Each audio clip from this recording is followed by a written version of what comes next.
মেয়েকে বাবার বলা শেষ কথা। বিয়ের আগের রাত, ঘরের এক কোণে বসে আছে রূপা। সাজগোজে যেন এক পরী, মাথায় লাল ওড়না, চোখে একটু জল। কাল সকালেই সে তার বাবার বাড়ি ছেড়ে নতুন জীবনে পা রাখবে। আজকে রাতটা যেন হৃদয়ের ভিতরে এক অদৃশ্য ঝড় তুলে দিয়েছে। তার বাবা আব্দুল মতিন সাহেব নীরবে ঘরে ঢুকলেন, চোখে তার দুশ্চিন্তার ছায়া, মুখে হালকা হাসি, হাতে এক কাপ দুধ, মেয়ের প্রিয়।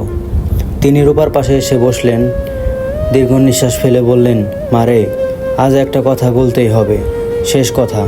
তারপর তুই যে পথে যাস না কেন, একটা কথা সবসময় মনে রাখবি, তোর আব্বু সবসময় তোর পাশে থাকবে, মনে মনে হলেও।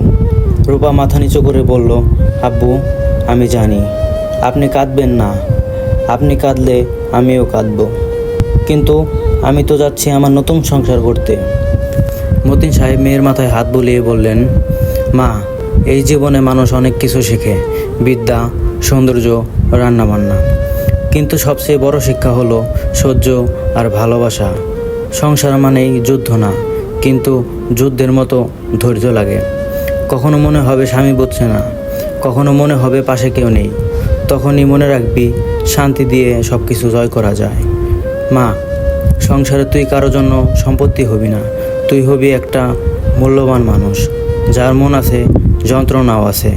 নিজের সম্মান নিজেই রাখবি, কারো বিচারে মাথা নত করবি না, আবার অভিমানে সম্পর্কও ভাঙবি না। তোর স্বামীর যত খুঁত দেখবি, তার গুণগুলো আগে দেখার চেষ্টা করবি। মনে রাখিস, কেউই পরিপূর্ণ না। ভালোবাসা মানে শুধু হাসি না, কখনো কখনো চোখের জলে একে অপরকে ধুয়ে পবিত্র করা। আর মা, নিজের মা বাবা ভুলে যাস না।